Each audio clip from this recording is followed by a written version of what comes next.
পাচার হওয়া টাকা দেশে ফেরত আনাই অন্তর্বর্তী সরকারের অন্যতম লক্ষ্য। ৩০ আগস্টের মধ্যে জাতিসংঘের গুম বিষয়ক কনভেনশন সই। ১.৫ মাস পর হাসপাতাল থেকে বাসায় ফিরলেন খালেদা জিয়া। শিগগিরই যাবেন যুক্তরাজ্যে। রাষ্ট্রদ্রোহ মামলায় তারেক রহমান খালাস। সাবেক জ্বালানি মন্ত্রীর ছত্রছায়ায় বেপরোয়া তিতাসের এমডি। লুট করেছেন অন্তত ৭০০ কোটি টাকা। সাথে ছিলেন অর্থ বিভাগের মহাব্যবস্থাপক। উপাচার্য নেই দেশের বেশিরভাগ বিশ্ববিদ্যালয়ে। অচলাবস্থা নিরসনে যোগ্যতা ও দক্ষতার বিচারে নিয়োগের দাবি শিক্ষক শিক্ষার্থীদের।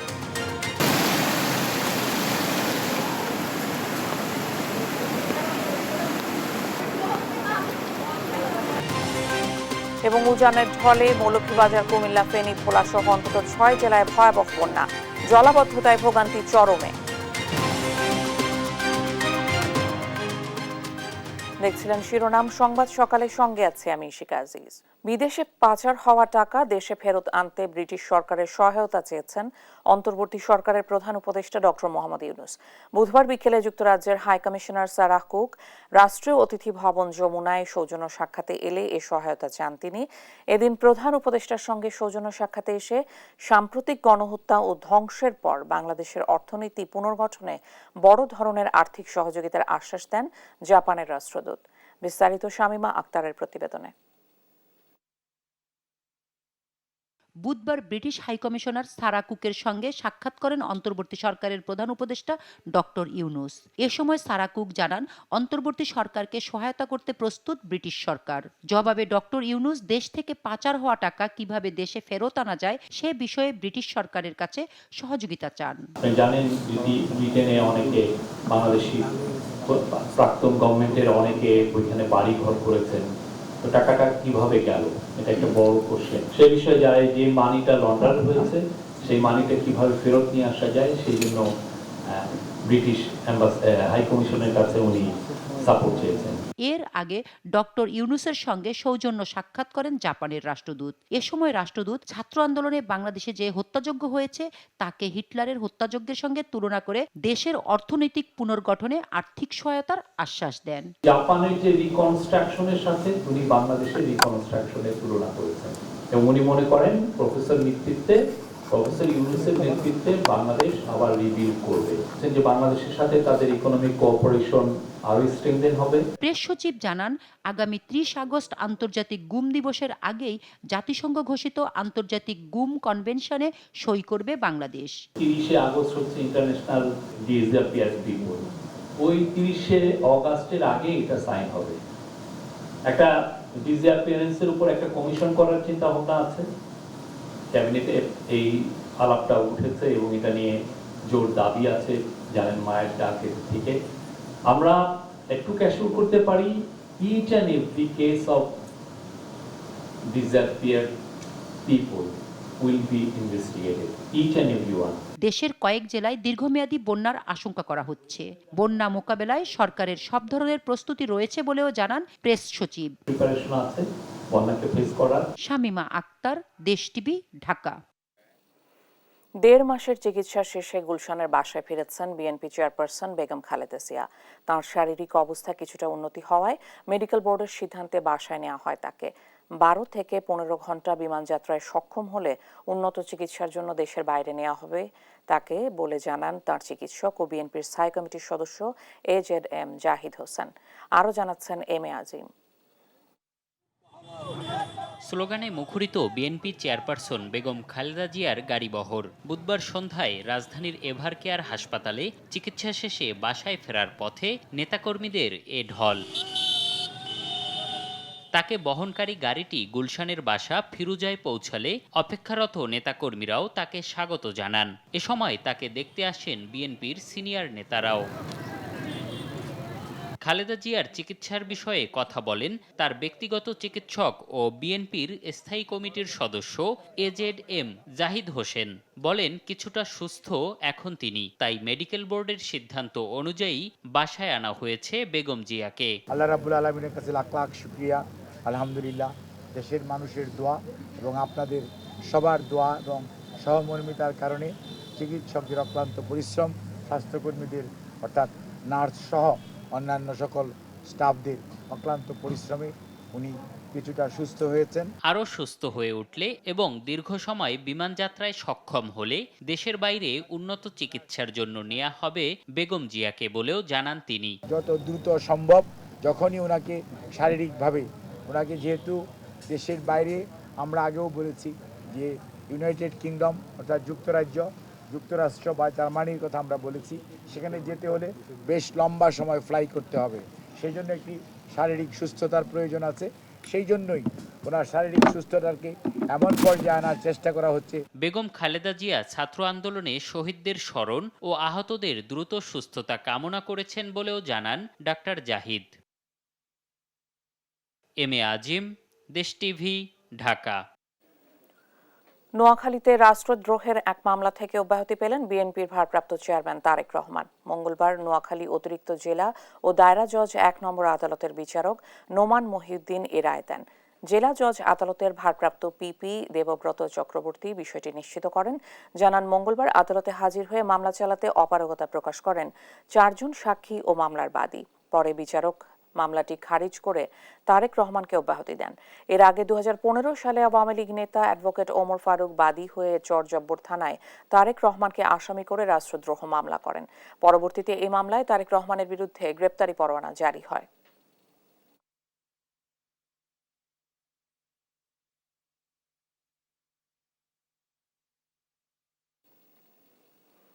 উন্নয়ন প্রকল্পের আড়ালে অর্থ আত্মসাৎ আর ঘুষের বিনিময়ে শিল্প কারখানায় অবৈধ গ্যাস সংযোগ দেওয়া সহ বিভিন্ন দুর্নীতি অনিয়মের মাধ্যমে রাষ্ট্রের ৭০০ কোটি টাকা লুট করেছেন তিতাসের ব্যবস্থাপনা পরিচালক হারুনুর রশিদ মোল্লা। তার পক্ষে চেকের মাধ্যমে বিপুল অবৈধ অর্থ নিয়েছেন তিতাসের অর্থ বিভাগের মহাব্যবস্থাপক অর্পণা ইসলাম। ৩,০০০ কোটি টাকা বকেয়া বিল বাড়িয়ে এই অসাধু চক্র তিতাস গ্যাসকে ঠেলে দিয়েছে ধ্বংসের মুখে। শাহাদাত নিশাদের বিশেষ রিপোর্ট। অনিয়ম ও দুর্নীতির মাধ্যমে ২ বছরে প্রায় ৭০০ কোটি টাকা আত্মসাৎ, সিস্টেম লসের নামে গ্যাস চুরি, নিয়ম বহির্ভূতভাবে লভ্যাংশ গ্রহণ, ঘুষের বিনিময়ে লোড বৃদ্ধি সহ নানা অপকর্মে লিপ্ত ছিলেন Titas gas transmission and distribution কোম্পানির ব্যবস্থাপনা পরিচালক হারুনুর রশিদ মোল্লা। আর তার পক্ষে বিপুল অঙ্কের টাকা ব্যাংক চেকের মাধ্যমে গ্রহণ করেছেন তিতাসের মহাব্যবস্থাপক অর্পণা ইসলাম। সুস্পষ্ট ২৬টি অভিযোগের তদন্তও চলছে হারুনুর রশিদ মোল্লার বিরুদ্ধে। কোম্পানি আইন অনুযায়ী ব্যবস্থাপনা পরিচালক ছাড়া সব কর্মচারী প্রফিট বোনাস ৫% অর্থ সমাহারে পাবেন, অথচ বর্তমান এমডি লভ্যাংশের অর্থ নিয়মিত পুরে নিচ্ছেন নিজের পকেটে। দেশ টিভির হাতে আসা কয়েকটি চেকের কপিতে দেখা যায় ব্যবস্থাপনা পরিচালকের পক্ষে চেক গ্রহণ করেন তিতাসের মহাব্যবস্থাপক অর্পণা ইসলাম। এমডির সাথে ঘনিষ্ঠ সম্পর্কের সুবাদে এই অবৈধ টাকা গ্রহণের সামান্য দ্বিধাও নেই অর্পণার। তার অনিয়মের বড় ফিরিস্তির প্রমাণ মেলে গেল সেপ্টেম্বরে।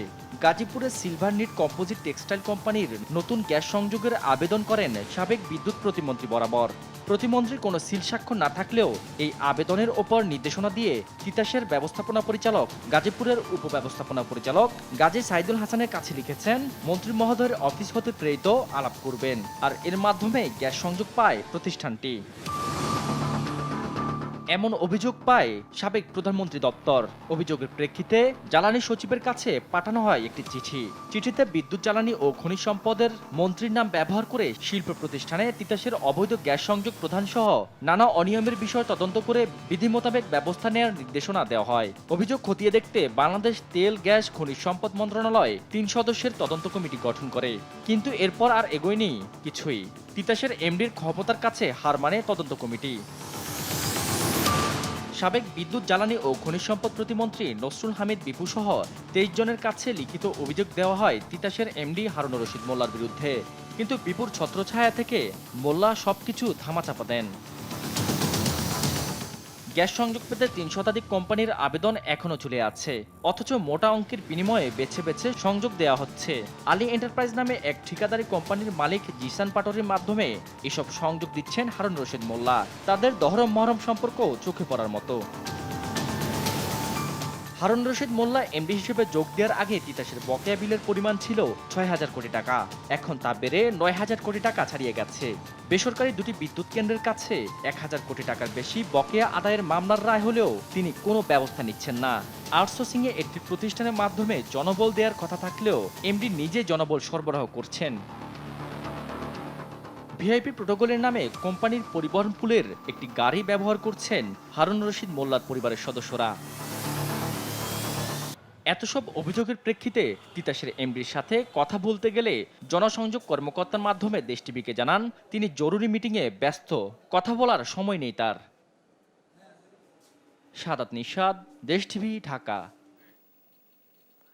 উপাচার্যবিহীন প্রাচ্যের অক্সফোর্ড ঢাকা বিশ্ববিদ্যালয়, ফলে বন্ধ রয়েছে বিশ্ববিদ্যালয়টির একাডেমিক ও প্রশাসনিক কার্যক্রম। ফলে অচলাবস্থা দেখা দিয়েছে কার্যক্রমে। এমতাবস্থায় শিক্ষক শিক্ষার্থীদের দাবি দ্রুত সময়ের মধ্যে উপাচার্য নিয়োগ দিয়ে সচল করা হোক বিশ্ববিদ্যালয়ের চিরচেনা পরিবেশ। আরও জানাচ্ছেন মাজহারুল ইসলাম। স্বৈরাচারী হাসিনা সরকারের পতনের পর পদত্যাগ করেন ঢাবি উপাচার্য অধ্যাপক এএসএম মাকসুদ কামাল। এরপর থেকেই অভিভাবক শূন্য দেশের প্রাচীন এই বিশ্ববিদ্যালয়। শিক্ষার্থীরা ক্লাসে ফিরলেও শুরু হয়নি একাডেমিক কার্যক্রম, ফলে বন্ধ ক্লাস পরীক্ষা, যাতে ক্ষতিগ্রস্ত হচ্ছে শিক্ষার্থীরা। ৫ আগস্টের পর শিক্ষার্থীরা হলে ফিরলেও প্রাধ্যক্ষ নেই বেশিরভাগ হলগুলোতে। বন্ধ রয়েছে প্রক্টোরিয়াল বডির কার্যক্রম, ফলে বিশ্ববিদ্যালয় এলাকায় দেখা দিয়েছে নিরাপত্তা শঙ্কা। দ্রুত উপাচার্য নিয়োগের প্রয়োজনীয়তা নিয়ে দেশ টিভির সঙ্গে কথা বলেন বিশ্ববিদ্যালয়ের ইসলামের ইতিহাস ও সংস্কৃতি বিভাগের অধ্যাপক সিদ্দিকুর রহমান। বিশ্ববিদ্যালয়ের শিক্ষকরা আমরা মনে করি যে গবেষণার জন্য অনেকেই কিন্তু উচ্চশিক্ষার্থে বিদেশে যাবেন, তাদের ছুটি হচ্ছে না, তাদের এটার জন্য তাদেরকে কিন্তু কেউ কেউ সেশনের মানে ঝুঁকিতে পড়ছেন, যে সেশন সেইখানে যে ধরার বিষয়টা আছে সেগুলো ঝুঁকিতে পড়ছেন। ফলে আমরা প্রত্যাশা করছি যে এই মুহূর্তে আর কাল বিলম্ব না করে বিশ্ববিদ্যালয়গুলোতে ভিসি সহ অন্যান্য প্রশাসনিক পদগুলোতে নিয়োগ দেওয়া দরকার। এদিকে বৈষম্য বিরোধী ছাত্র আন্দোলনের নেতারা দলীয় প্রভাবমুক্ত এবং শিক্ষার্থী বান্ধব উপাচার্য নিয়োগের দাবি জানান। একজন বিসিকে নিয়োগ দেয়া, এবং বিসি কেমন হবে সেটা হচ্ছে একজন সমন্বয়কের জায়গা থেকে এবং একজন সাধারণ শিক্ষার্থীর জায়গা থেকে আমাদের যেটা কামনা সেটা হচ্ছে তাকে অবশ্যই হতে হবে নিরপেক্ষ মানসিকতার, অরাজনৈতিক, যার কোনো রাজনৈতিক প্ল্যাটফর্ম থাকবে না, ইসলাম নিয়ে যাদের ফোবিয়া থাকবে না, এবং যারা শিক্ষার্থী বান্ধব হবে, এবং হচ্ছে যারা এই লেজুর ভিত্তিক ছাত্র রাজনীতি যেটা সেটাকে প্রশ্রয় না দিয়ে উন্নত শিক্ষা ব্যবস্থা তৈরিতে যে শিক্ষকগুলো সহায়তা করবে সেই শিক্ষককে বিসি হিসেবে নিয়োগ দেওয়া হচ্ছে এখন ছাত্রদের জন্য দাবি একটা। আর সাধারণ শিক্ষার্থীরা বলছেন বিশ্ববিদ্যালয়কে শিক্ষার্থীদের জন্য উপযোগী করে তুলবেন এমন ব্যক্তিকেই উপাচার্য হিসাবে চান তারা।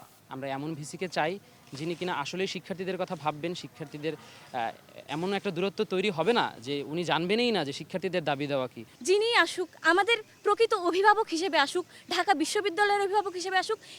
এই এত শিক্ষার্থী ঢাকা বিশ্ববিদ্যালয়ের, তাদের একদম পিতৃতুল্য আমরা বলি শিক্ষকদের, তিনি যেন সেই পিতার ভূমিকাই পালন করেন। তো আমি চাই আমাদের বিশ্ববিদ্যালয়ের অভিভাবক এমন হবে, সে আমাদের শিক্ষার্থীদের উৎসাহিত করবে যে আমরা নতুন কিছু ভাবনা নিয়ে চিন্তা করব।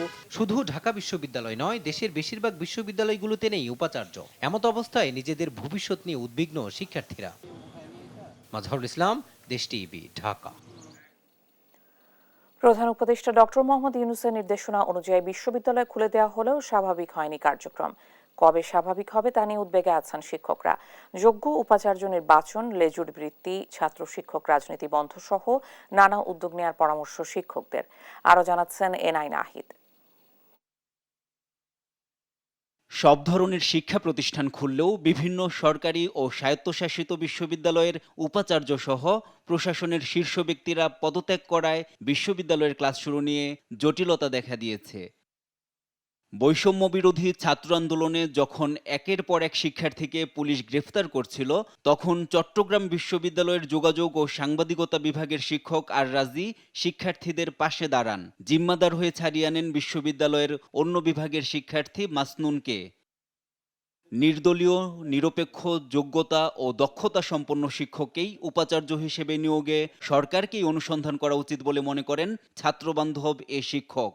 জানান, বিশ্ববিদ্যালয়ের অর্ডিন্যান্স সংশোধন করাটাও জরুরি। বিজ্ঞ লোকজন আছেন যিনি শিক্ষা উপদেষ্টা হয়েছেন, নিশ্চয়ই তার সাথেও ছাত্রদের এবং প্রশাসনের তার কাছে নানাভাবে রিপোর্ট আছে, কার কি একাডেমিক কাজ আছে সেটাও দেখবার সুযোগ আছে। রাজনৈতিক সংশ্লিষ্টতা নাই, বিদ্যা বুদ্ধিতে ভালো, আন্তর্জাতিক মান আছে, এইটা দেখা, আবার তারপরে যাচাই করা যে উনি কতটা ছাত্র বান্ধব। শুধু উপাচার্য পদেই নয়, যোগ্যতার ভিত্তিতে সব শিক্ষক নিয়োগে জোর দেওয়ার পরামর্শ এ শিক্ষকের। কিছুতেই পিএইচডি ছাড়া শিক্ষক নিয়োগ দেওয়া উচিত না। কিছু কিছু বিভাগে হয়তো পাওয়া সম্ভব না যে সংশ্লিষ্ট বিষয়ের পিএইচডি, কিন্তু সংশ্লিষ্ট বিষয়ের পিএইচডি ছাড়া নিয়োগ দেওয়া উচিত না। বিশ্ববিদ্যালয়গুলোতে রাজনৈতিক দল নির্ভর ছাত্র এবং শিক্ষক রাজনীতি বন্ধ করে ছাত্র সংসদ ভিত্তিক শিক্ষার্থী রাজনীতি করার আহ্বান এই শিক্ষকদের। সঠিক সময়ে সঠিকভাবে পলিটিক্যাল অ্যাক্ট করাটা খুব জরুরি। মানুষকে জানতে হবে তারা কি চাইছে, তার না পাওয়ার জায়গাটা কোথায়, সে কি পাচ্ছে কি পাচ্ছে না। এই ধরনের কনসিয়াস পলিটিক্যাল অ্যাক্ট তৈরি করতে গেলে রাজনৈতিক সংস্কৃতি এবং রাজনৈতিক দর্শন যে চর্চার যে যাত্রা, সেই যাত্রার কিন্তু আসলে কোনো বিকল্প নাই। যারা শিক্ষক রাজনীতিতে জড়িত হন তাদেরকে অবশ্যই কি বলবো যে সামাজিকভাবে এটার ব্যবস্থা নিতে হবে। এটা কি হবে আমি নিশ্চিত না, কিন্তু তাদেরকে বলতে হবে যে আপনি কাজটা করছেন এটা ঠিক হচ্ছে না। আপদকালীন সময় কাটিয়ে যোগ্য নেতৃত্বে দেশের বিশ্ববিদ্যালয়গুলোর শিক্ষার মান আরও ভালো হবে এ আশা শিক্ষকদের। এনআই নাহিদ, দেশ টিভি, ঢাকা। জাতীয় কবি কাজী নজরুল ইসলাম বিশ্ববিদ্যালয়ের উপাচার্য অধ্যাপক ডক্টর সৌমিত্র শেখরের বিরুদ্ধে কোটি টাকা দুর্নীতির অভিযোগ উঠেছে। নিয়োগ ও ভর্তি বাণিজ্য এবং উন্নয়ন প্রকল্প থেকে কমিশন বাবদ এসব টাকা নেন তিনি। শিক্ষক শিক্ষার্থী এবং কর্মকর্তা কর্মচারীদের আন্দোলনের মুখে 14 আগস্ট পদত্যাগ করতে বাধ্য হন সৌমিত্র শেখর। সহকর্মী ইলিয়াস আহমেদের পাঠানো তথ্য ও চিত্রে টুম্পা আফরোজের ডেস্ক রিপোর্ট। 2021 সালের 15 ডিসেম্বর 4 বছর মেয়াদে জাতীয় কবি কাজী নজরুল ইসলাম বিশ্ববিদ্যালয়ের উপাচার্য হিসেবে নিয়োগ পান ঢাকা বিশ্ববিদ্যালয়ের বাংলা বিভাগের অধ্যাপক ডক্টর সৌমিত্র শেখর। এরপরই বেপরোয়া হয়ে ওঠেন তিনি। নিয়োগ বাণিজ্য, ভর্তি বাণিজ্য, প্রশাসনিক পদে রদবদলে হাতিয়ে নেন কোটি কোটি টাকা। স্বৈরাচারী শেখ হাসিনার পতনের পর তার অন্যায়ের বিরুদ্ধে সোচ্চার আন্দোলন গড়ে তোলেন শিক্ষার্থীরা। ভর্তি বাণিজ্য হয়েছে, শিক্ষক নিয়োগে বাণিজ্য হয়েছে, বিভিন্ন উচ্চপদস্থ পদে নিজ সম্প্রদায়ের লোকগুলোকে তিনি প্রতিষ্ঠা করেছেন। বিশ্ববিদ্যালয় ক্যাম্পাসে বিশ্ববিদ্যালয়ের কোনো নিয়োগ পরীক্ষা উনি নেন না। উনি ঢাকায় বিভিন্ন ক্যাম্পাস ভাড়া করে সেখানে পরীক্ষা নেন। ঢাকাস্থ লিয়াজ অফিসে বসে উনি নিয়োগ দেন। ভিসির অনিয়ম দুর্নীতির বিরুদ্ধে আন্দোলনে নামেন শিক্ষকরাও। কর্মকর্তা কর্মচারী নিয়োগে দুর্নীতি, গুচ্ছ ভর্তি পরীক্ষায় বিপুল অর্থের বিনিময়ে শিক্ষার্থী ভর্তি সহ শিক্ষক নিয়োগে ভিসি ডক্টর সৌমিত্র শেখরের বিরুদ্ধে 30 থেকে 90 লাখ টাকা নেয়ারও অভিযোগ করেন শিক্ষকরা। কোনো পদে নিয়োগ দিয়ে 70 লাখের উপর টাকা উপরে একটা পদের এগেইনস্টে নেওয়া হয়েছে। উনি গুচ্ছ ভর্তি পরীক্ষার যে পরবর্তী যে ওয়েডিং থেকে ভর্তি করা, এই বিষয়টা উনি নিজেই এককভাবে সিদ্ধান্ত পরিচালনা করেছে। নিয়োগ পরীক্ষায় ভিসির ধাপে ধাপে টাকা নেয়ার বিষয়টি উল্লেখ করে ইউজিসিও নিয়োগে অনিয়মের তথ্য পেয়েছে বলে জানান এক শিক্ষক। একটা বিভাগের শিক্ষক নিয়োগে 3টা ধাপে টাকা নেওয়া হয়েছে। আর একটা হলো যেটা বিশ্ববিদ্যালয় মঞ্জুরি কমিশন কর্তৃক ওরা তদন্ত করে দেখেছে যে there is something is wrong. VC Soumitra Shekhar তার মেয়াদে 21 জন শিক্ষক এবং 30 থেকে 40 জন কর্মকর্তা কর্মচারী নিয়োগ দিয়েছেন। নিউজ ডেস্ক, দেশ টিভি। দেখছেন সংবাদ সকাল। এবারে দেশের বন্যা পরিস্থিতির খবর। ভারী বৃষ্টি, পাহাড়ি ঢলে আকস্মিক বন্যায় দেশের কয়েকটি জেলায় পানিবন্দী লাখো মানুষ। কোথাও হাঁটু পানি, আবার কোথাও বা কোমর পানি। বসতবাড়ি, রাস্তাঘাট, ফসলি জমি, পুকুরের মাছ সবই ভেসে যাচ্ছে বন্যার পানিতে। গবাদি পশু নিয়ে অনেকে আশ্রয় নিয়েছেন উঁচু স্থানে।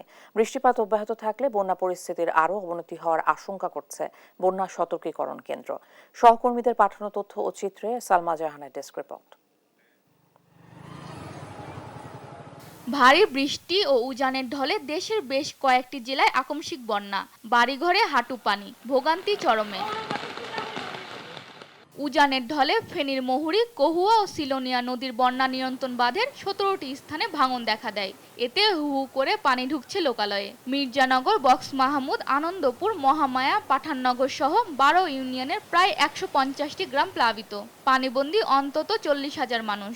ভেসে গেছে পুকুরের মাছ, আবাদি জমির ফসল, পানিতে নিমজ্জিত উঠান, ঘরবাড়ি। হঠাৎ চরম দুর্ভোগে পড়েছেন স্থানীয়রা। এই যে সবগুলো গেছে, মনে করেন ঘর দুয়ার, বাড়ি ঘর দুয়ার, রাস্তাঘাট, ফসলি জমিন, পুকুরের মাছ, গরু গোতান বন্যার কারণে। আর সলিয়া সব পানির তলে চলে গেছে। টানা বর্ষণে খাগড়াছড়িতে ফের নিম্নাঞ্চল প্লাবিত। পানিতে নিমজ্জিত জেলা সদর, পানছড়ি ও দীঘিনালার বিস্তীর্ণ এলাকা। একমাত্র সড়ক সংযোগ সেতু ভেঙে মহালছড়ি উপজেলার সাথে মুবাছড়ি ইউনিয়নের সড়ক যোগাযোগ বিচ্ছিন্ন হয়ে পড়ে। যানবাহনের পরিবর্তে রাস্তায় চলছে নৌকা। গবাদি পশু নিয়ে আশ্রয় নিয়েছেন রাস্তার পাশে উঁচু এলাকায়। খাগড়াছড়ি পৌর এলাকায় খোলা হয়েছে 18টি আশ্রয় কেন্দ্র। পরিস্থিতি খুব ভয়াবহ।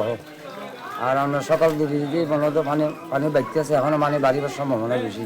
পাহাড়ি ঢলে প্রচুর পানি হয়েছে, এখন আমাদের বাসায় গলা পরিমাণ পানি, বাসায় অনেক জায়গায় জিনিস নষ্ট হয়ে গেছে। সাগরে লঘুচাপের প্রভাব ও অতিবৃষ্টির ঢলে মৌলভীবাজারে পানি বেড়েছে। দুপুর নাগাদ মনু নদীর পানি রেলওয়ে ব্রিজ পয়েন্টের বিপদসীমার 95 সেন্টিমিটার, চাঁদনীঘাট পয়েন্টে 65 সেন্টিমিটার ও ধলাই নদীর রেলওয়ে ব্রিজ পয়েন্টে 46 সেন্টিমিটার উপর দিয়ে প্রবাহিত হয়। ক্রমশমান পানি সড়কে, চরম ভোগান্তিতে বানভাসীরা। আমরা মালামাল যা আছে সব পানি নিয়ে গেছে।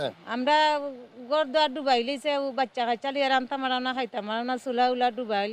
আমরা অসহায় হয়ে গেছি, আবার রাস্তা তাইছি এখন করছি আমরা এখন। উজানের ঢলে ভোলার মেঘনার পানি বিপদসীমার উপর দিয়ে প্রবাহিত হচ্ছে। এতে প্লাবিত হয়েছে নিম্নাঞ্চলের অন্তত 15টি গ্রাম। পানিবন্দী হয়ে পড়েন কয়েক হাজার মানুষ। চুলা জ্বালাতে না পারায় অনাহারে অর্ধাহারে দিন কাটছে অনেকের। বাড়ি করতে বাড়িতে বাড়িটা জোয়ারে সব তলে রয়েছে। টানা বৃষ্টিতে পানিতে তলিয়েছে নোয়াখালীর 9 উপজেলা। পানি উঠেছে বাড়িঘরেও। এতে পানিবন্দী হয়েছেন কয়েক লাখ মানুষ। চরম দুর্ভোগে পড়েছেন দুর্গতরা। খুবই অসুবিধা হইতেছে, দোকানপাট খোলা যাচ্ছে না, শিক্ষা প্রতিষ্ঠানগুলি বন্ধ। বৃষ্টি থাকলে বন্যা পরিস্থিতির আরও অবনতির শঙ্কা বন্যা সতর্কীকরণ কেন্দ্রের। সালমা জাহান, নিউজ ডেস্ক, দেশ টিভি। আওয়ামী লীগের প্রেসিডিয়াম সদস্য জাহাঙ্গীর কবির নানকের মোহাম্মদপুরের বাসায় তল্লাশি চালিয়েছে শিক্ষার্থীরা। বুধবার সন্ধ্যার পর তারা বাসাটিতে তল্লাশি শুরু করে, তবে কোনো রকম লুটপাট যেন না হয় সেজন্য সেনাবাহিনীর একটি টিম ঘটনাস্থলে উপস্থিত হয়ে পরিবেশ নিয়ন্ত্রণে রাখেন। শিক্ষার্থীরা জানান, নানকের এ বাসায় অস্ত্র থাকতে পারে এই সন্দেহে তারা তল্লাশি চালান, তবে বাসার ভেতরে কোনো অস্ত্র পাওয়া যায়নি। বাসায় অনেকগুলো চালের বস্তা, কম্বলের বস্তা পান তারা। নানকের বাসায় বিভিন্ন রাজনৈতিক দলের নেতাকর্মীদের ছবিও পান তারা, বিশেষ করে বিভিন্ন আলেমদের ছবি পান তারা। শিক্ষার্থীদের ধারণা, এখান থেকে বিভিন্ন রাজনৈতিক দলের নেতাকর্মীদের টার্গেট করতে আওয়ামী লীগের নেতাকর্মীরা।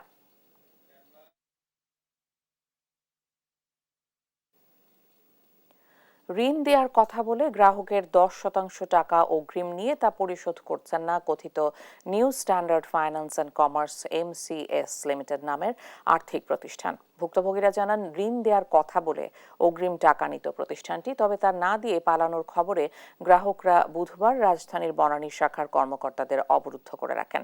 কর্মকর্তারাও স্বীকার করেন প্রতিষ্ঠানটি ভুয়া। বিস্তারিত ইফতেখার রেজার প্রতিবেদনে। রাজধানীর বনানীর সি ব্লক ডেল জননী ভবনের 5 তলায় 2 বছর আগে new standard finance and commerce MCS limited নামের একটি আর্থিক প্রতিষ্ঠান চালু করেন মোবারক হোসেন। ঋণ নেওয়ার জন্য প্রথমে সদস্য হতে হয় এ প্রতিষ্ঠানটির। অগ্রিম নেওয়া হতো ঋণের 10% টাকা। এরপর সময় বেঁধে দেওয়া হতো ঋণ বিতরণের, কিন্তু নির্ধারিত সময় ঋণ চাইতে গেলে উল্টো করা হতো নির্যাতন। অনেক গ্রাহক যখন অস্থিরতা জড়া যায় তখন এখানে আসলে একটু উচ্চবাচ্য করলে তাদের টর্চার সেল আছে। ছাত্রলীগের কিছু ছেলে পেলে ওই যে আস্থা নামে যে মহিলাটা আছে, উনি তাদেরকে ডাক দেও উত্তম মাধ্যম বিভিন্ন ধরনের ব্যবস্থা নিত। তাই আমি গতকালকে আমাকে টাকা দেওয়ার কথা ছিল, আমরা টাকার জন্য আসছি, টাকা দেবে না, টাকা নাই। আমি আমার ফ্যামিলি থেকে আমার বড় ভাই, এই যে আমার খালাতো ভাই আছে, খালাতো ভাই, আমার বড় ভাই, আমার ভাইয়ের বন্ধু, আমার নিজের চাচা শ্বশুর, আমার ফুফাতো বোন, এদের যাতে যাতে ছোটোখাটো লোনের দরকার, এখানে দেখতেছি কোনো মর্গেজ লাগতেছে না, বলতেছে মর্গেজবিহীন। তো আমি বাসায় যে বলছি, তারা আগ্রহ প্রকাশ করছে, তারা আসছে। সবার যাতে ডকুমেন্টসগুলো ব্ল্যাঙ্ক চেক এবং যে যা যত টাকা পয়সা দিছে এই টাকাগুলো সবাইরে রিটার্ন দিতে হবে। এটা একটাই দাবি, সবার টাকা ব্যাক দিতে হবে। কর্মকর্তা জানান, প্রতিষ্ঠানটি ভুয়া, তারা শুধু চাকরি করেন। তাদের দাবি, কয়েক মাস আগে অন্তত 2 কোটি টাকা দেওয়া হয়েছে গ্রাহককে। তাদের এই শাখায় গ্রাহক আছে অন্তত 2000। দিচ্ছি, দেব। আমরা অনেক চেষ্টা করেছি যে স্যার, যাদের টাকা নেওয়া হয়েছে যদি লোন দিতে নাও পারেন অন্তত তাদের টাকাগুলো ফেরত দিয়ে দেন। সবাইকেই সময় দিয়ে যাচ্ছে, প্রত্যেকটা ক্লায়েন্টে আসার পরে টাইম দিয়ে দেয়। এখানে আমাদেরকে দেখানো হয়েছে যে পেপারস আছে এবং আমাদের এখানে ট্রেড লাইসেন্সও হোল্ড হ্যাঙ্গিংয়ে রাখা হয়েছে, আপনারা চাইলে দেখতে পারেন। তো এটার উপর বেস করেই আমরা আসি। এ বিষয়ে প্রতিষ্ঠানটির এমডির সঙ্গে যোগাযোগ করলে কল রিসিভ করেননি তিনি। দেখা মেলেনি থানা পুলিশেরও। ইফতেখার রেজা, দেশ টিভি, ঢাকা। দেখছেন সংবাদ সকাল।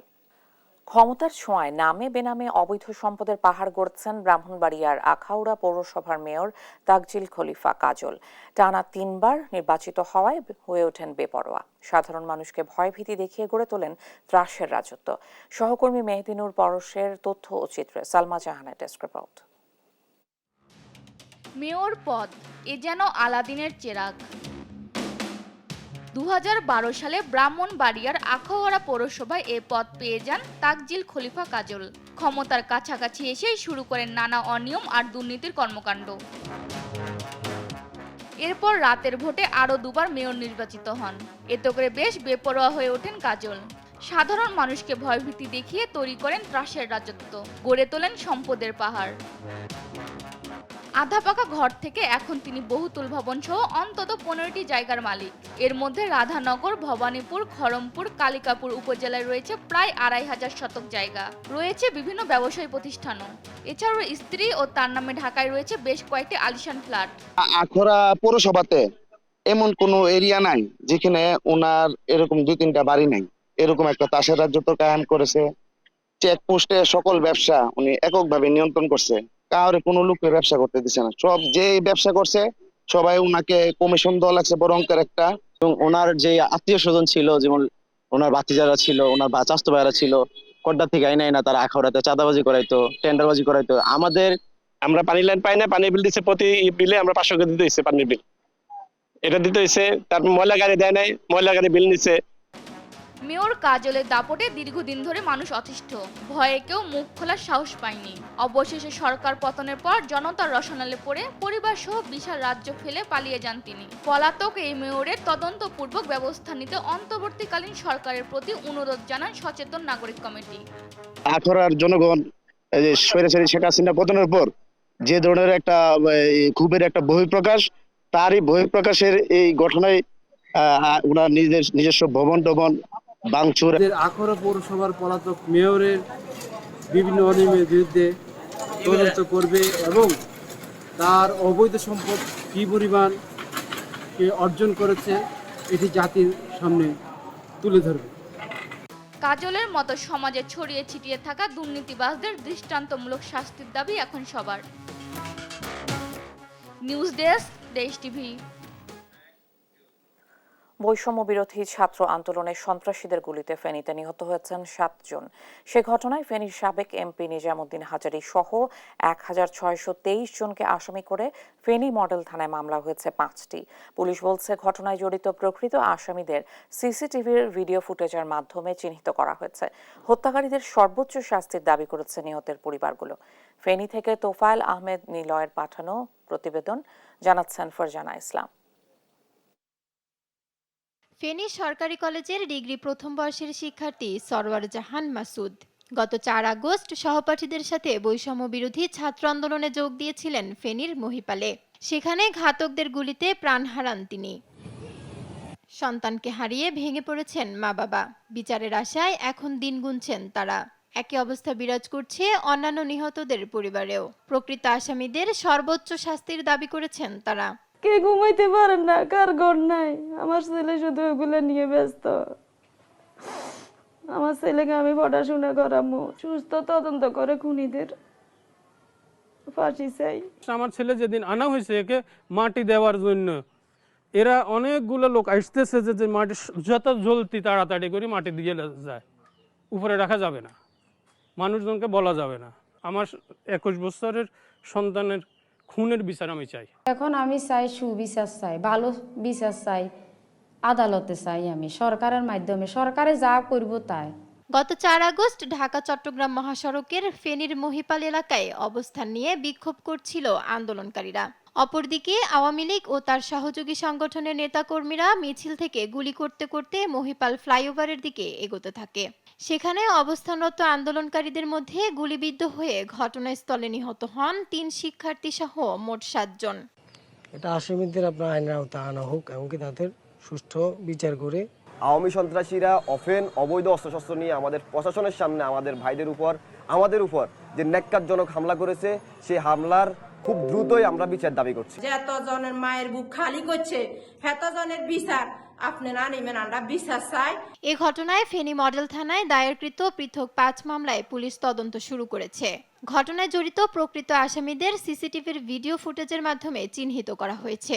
জড়িতদের বিরুদ্ধে প্রয়োজনীয় আইনানুগ ব্যবস্থা গ্রহণ করা হবে বলে জানান এই পুলিশ সুপার। ওই দিনের ঘটনায় যে সমস্ত ভিডিও ফুটেজ আছে আমরা সেগুলো কালেক্ট করেছি এবং স্ক্রিনিং করে দেখছি, ইতিমধ্যেই অনেককে আইডেন্টিফাই করা হয়েছে এবং আমরা বিশ্বাস করি যে খুব দ্রুত তাদেরকে আইনের আওতায় আনতে আমরা সক্ষম হব। ওই দিন গুলিবিদ্ধ হওয়া ছাড়াও ইটপাটকেলের আঘাতে আন্দোলনকারী শিক্ষার্থী, পথচারী ও সাংবাদিক সহ আহত হন 2 শতাধিক। নিউজ ডেস্ক, দেশ টিভি।